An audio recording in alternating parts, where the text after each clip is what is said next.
Firstly, the project you're doing in Soho, what is that about?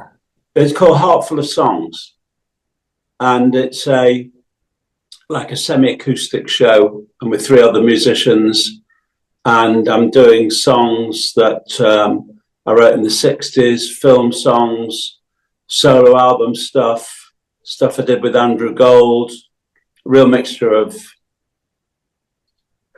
everything from from the past sort of 6 decades.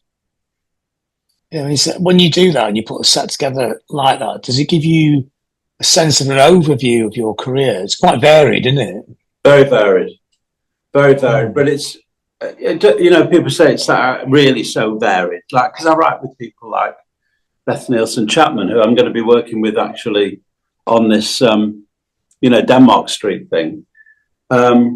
So there's songs that have a kind of a slight country or country rock feel to them.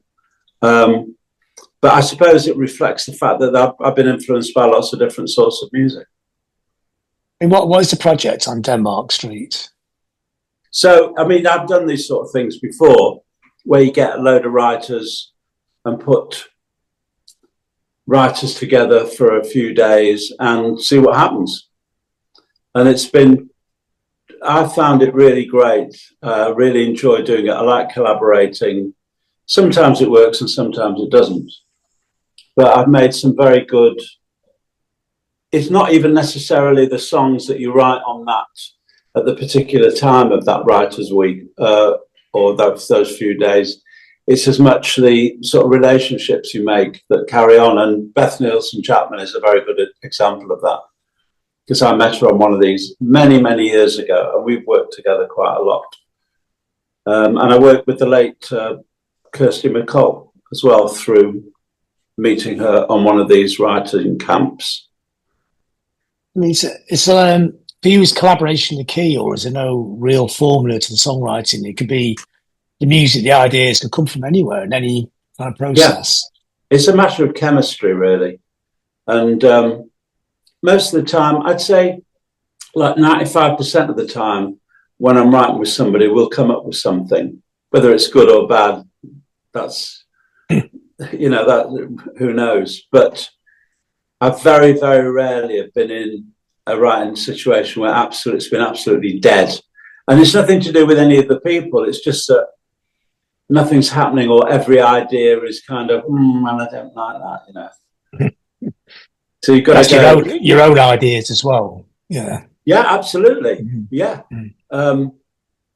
But you get someone like, say, a lot of the time it can be to do with just a bit of encouragement. Like someone will go, ooh, that's really nice. I like that. And it kind of makes you feel good, and that kind of stimulates you in a way to come up with stuff. Because in a way, if I'm playing you something that I've got this little start of a song, or I've got this chord sequence, what do you think? I'm hoping you'll like it, obviously. If you go, it's like, oh, really? Because I thought it was really good. But if you don't like it, then fuck you say in your head. I mean, is there an art to songwriting, or is it like a graft, or is it kind no of art? Yeah. No art. It's a gift. You've either got it or you ain't. You can't teach it. I know people do sort of master classes in songwriting, and I think with lyrics you can advise people, and to an extent you can tell people about arrangements. I mean, people send me songs, and like I'll give you an example. They send a song and it starts off with the verse, and you go, oh, I like this verse, really nice. And they repeat the verse, and you go, yeah, that makes sense that you've repeated the verse.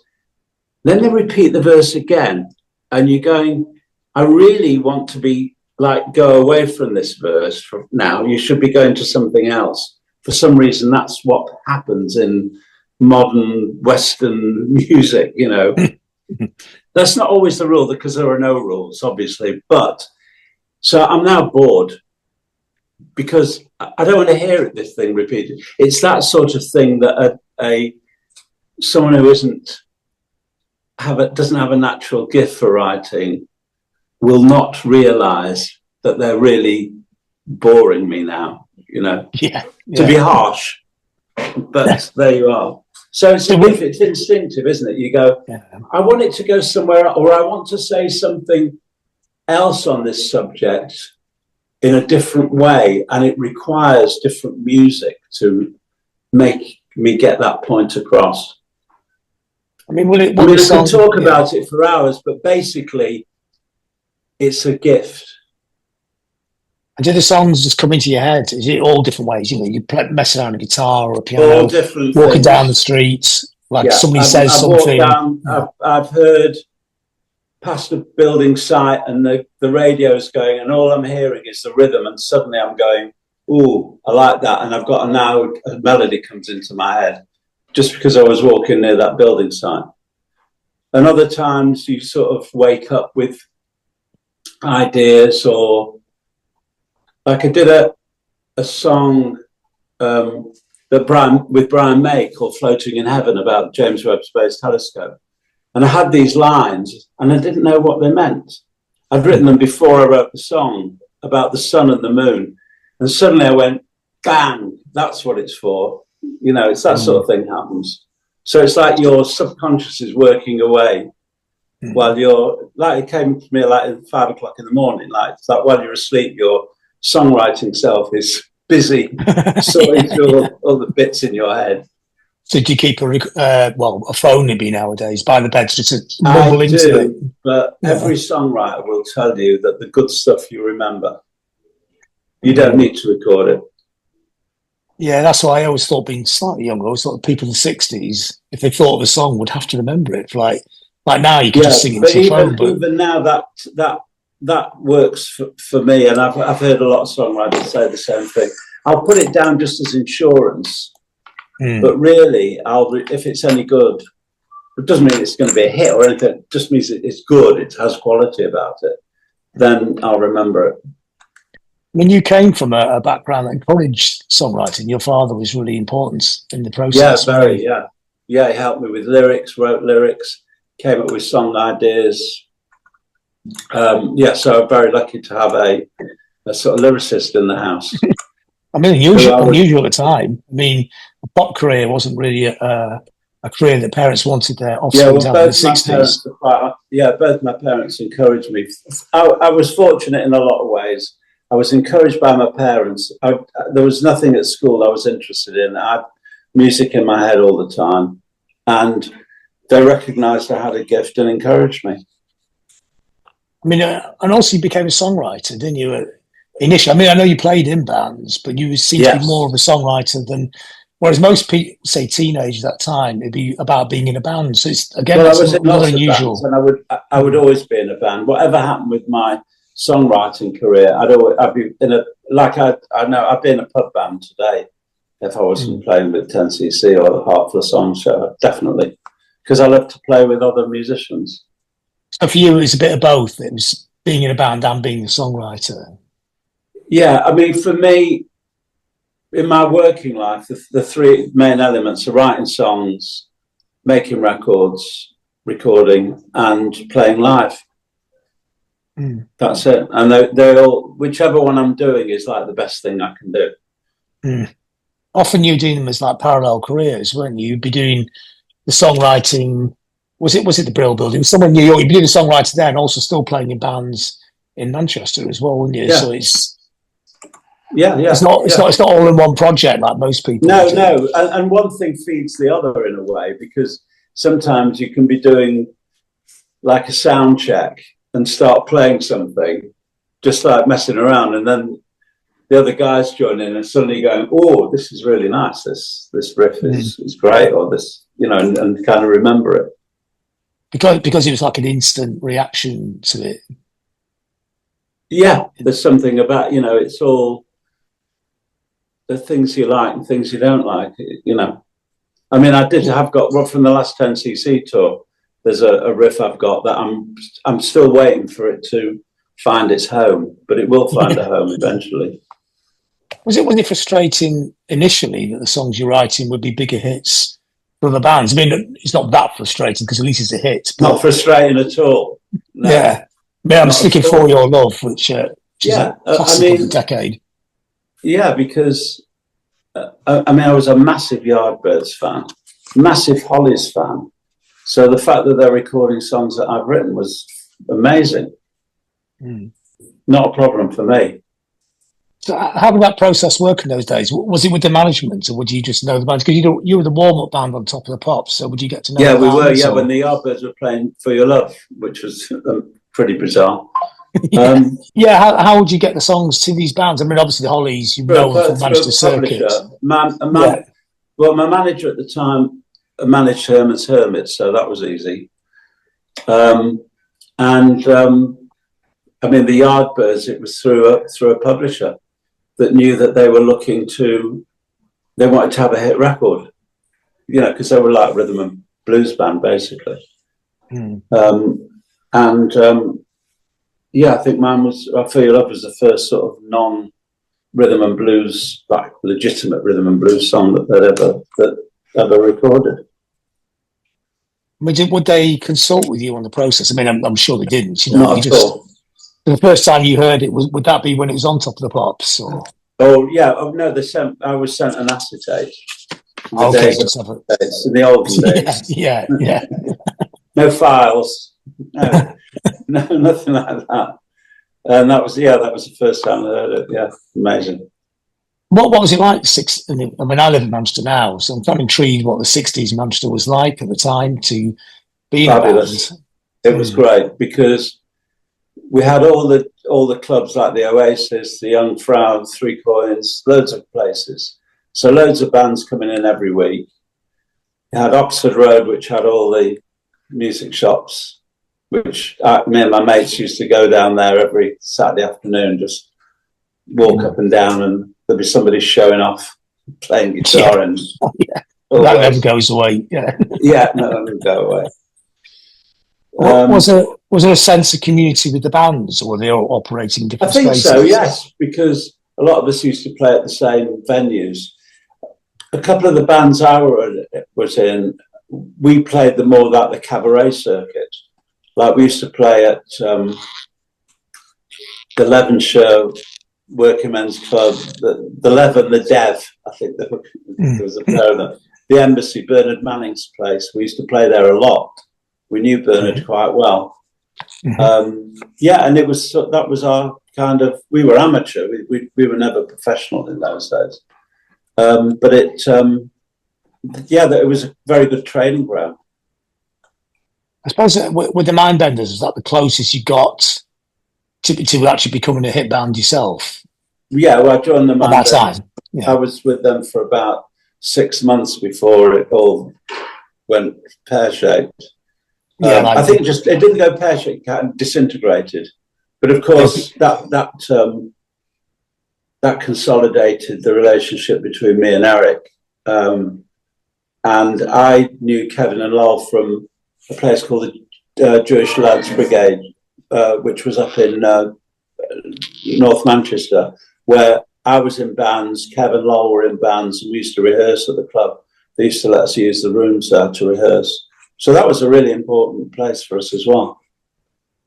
I mean, even when you start playing with those guys, again, it's slightly different from a normal band, isn't it? I mean, everybody can sing and everybody's a songwriter. It's not your average band, is it? Yeah, no.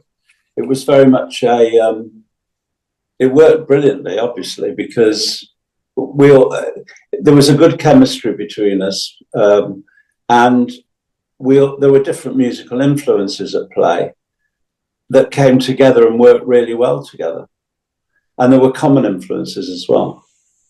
So, I mean, I guess the Beatles would be the overarching influence, but Beach Boys, but probably more esoteric stuff as well. Beach Boys, the band, I can't think, but those major ones.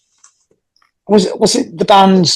I mean, it is a band, but is it also like a project as well? Having all these singer-songwriters, all these songwriters are band producers. Each person could produce as well. Yeah. And also building the studio as well, which is again, we had our own, having our own studio, and also having, because Eric Stuart was an engineer as well. So a lot of the time there'd just be the four of us in the studio. I think that created quite a special sort of atmosphere. It wasn't a project so much as it just grew organically, really. Because basically, before we were 10cc, Eric and I were partners with a guy called Peter Tattersall in the studio. And Kevin Lowell came in, and we started as being like the house band for the studio. We'd play on other people's records. We did a lot of stuff.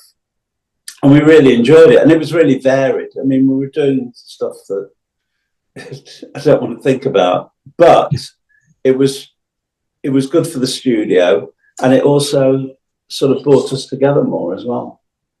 Yeah, you played on people like Neil Sedaka's records. And yeah, we did 2 albums with Neil. Yeah.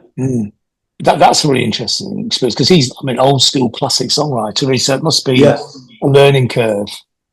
Well, yes. I mean, it was a very good, everything we did was a learning curve in a way.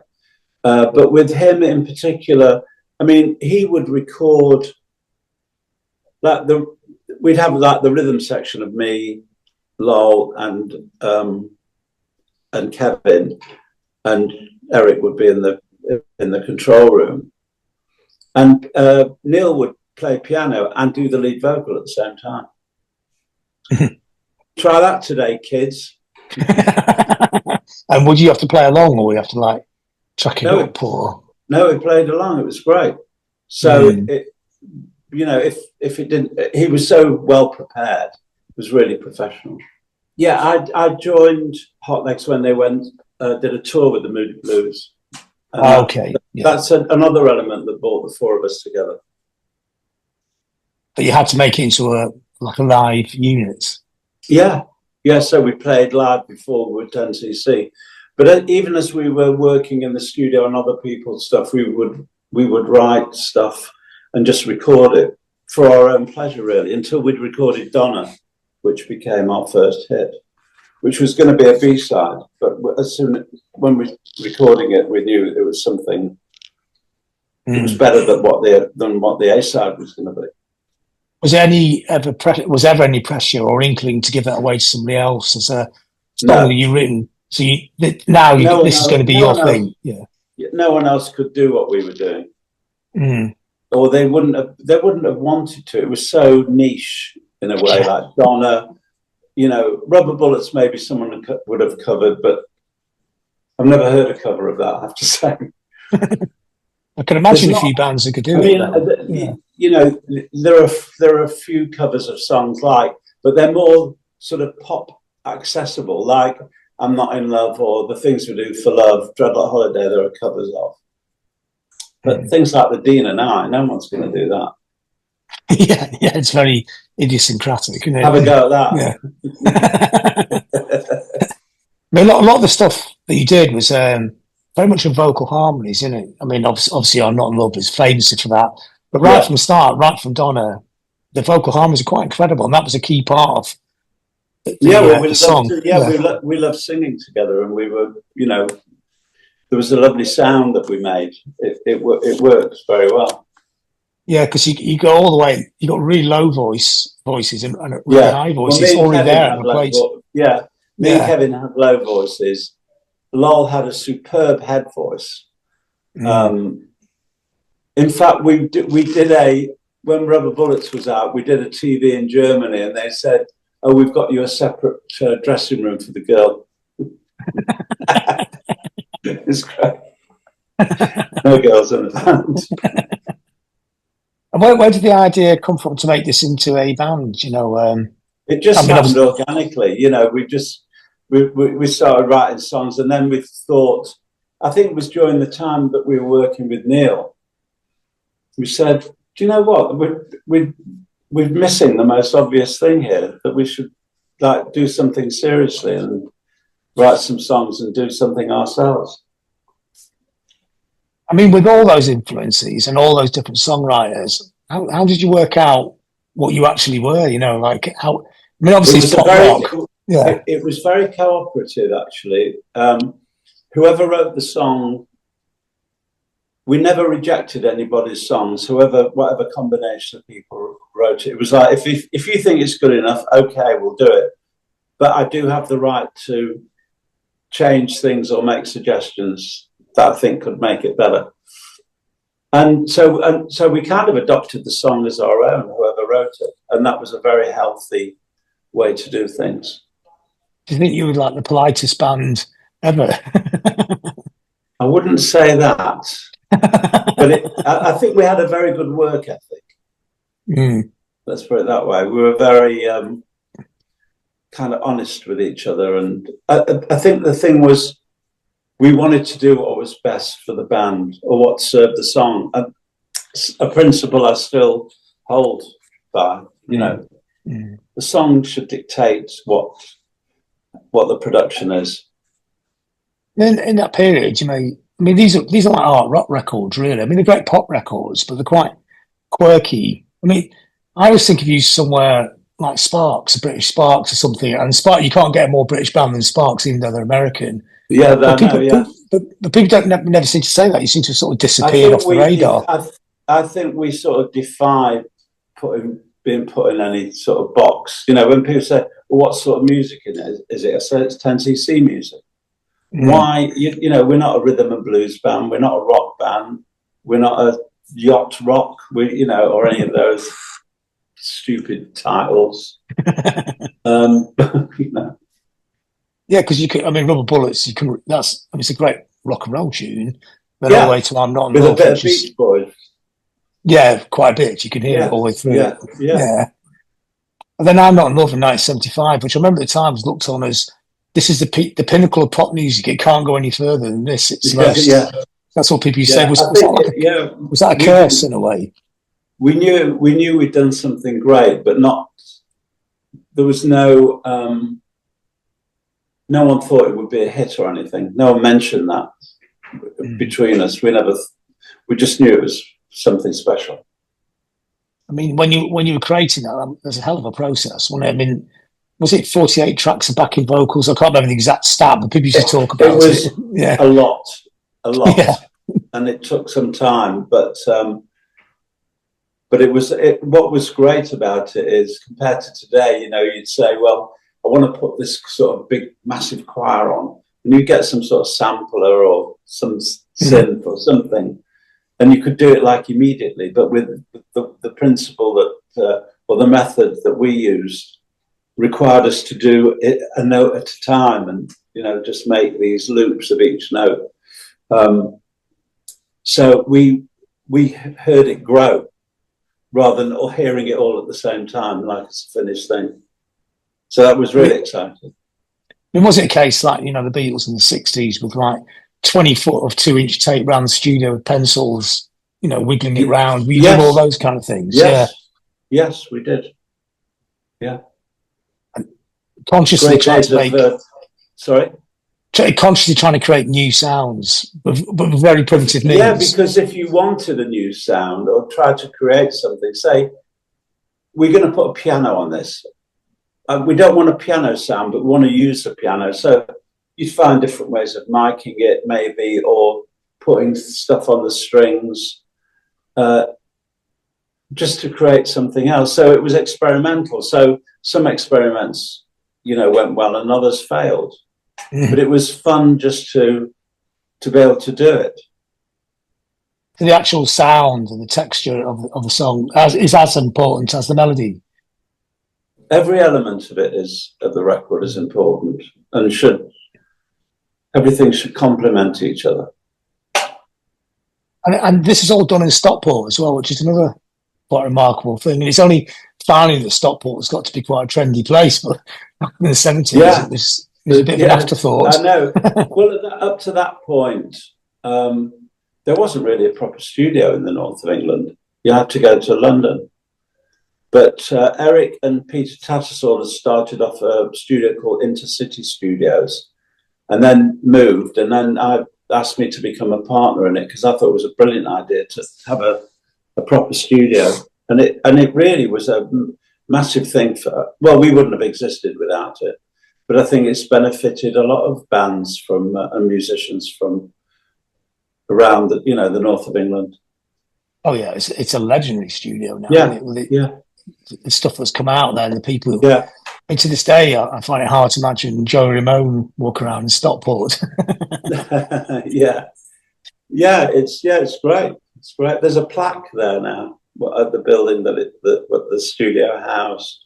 Yeah. I mean, were you still involved in it? I mean, obviously you did the Ramones album there, but were you still involved with the studio in the 80s when, like, in the Joy Division period, or was that more distant? We sold it and opened another studio in Dorking, which was Strawberry South. Yeah. Yeah. But you still did sessions there, didn't you? We did a lot of stuff there. I mean, it coincided with Kevin and Noel leaving the band. So Eric and I carried on with Strawberry South and recording there, and had some major hits after they've left. Yeah, I mean, the split, was it like it seems to me like the politest split of a band ever, but I guess it's all different if you're in the band, but it just seemed conscious uncoupling. Well, yes, it was. Yes, it was. I suppose it was quite polite. There weren't any arguments about it. I mean, if Kevin and Noel made their mind up, that's the end of it, Fair enough. They wanted to pursue something else. They'd invented this thing for the guitar, the Gizmotron, or Gizmo as it was called then, and wanted to make an album that turned out to be a 3-album set called Consequences. And we said we need to get back in the studio, and because we've got to do a tour and we need to write the album and blah blah blah. And they just said we're just fed up with it now, and we want to continue doing what we're doing. I mean, Kevin Godley, who I've worked with a lot, and actually quite recently, we did a piano room for Radio 2 a few weeks ago. Have talked about what we should have done, but it's too late, What should you done? Better. We should have taken a year out and come back in together again. We should have said, we're stopping, that's the end of it. I would have done other projects. Eric would have, I'm sure. But we didn't. It was like a divorce in a way. We had management trying to keep us all together. But I regret it. I mean, I think we could have gone on to do great things. Or do you think or do you think it just fitted in that period beautifully? It was very sort of 70s, early 80s kind of project.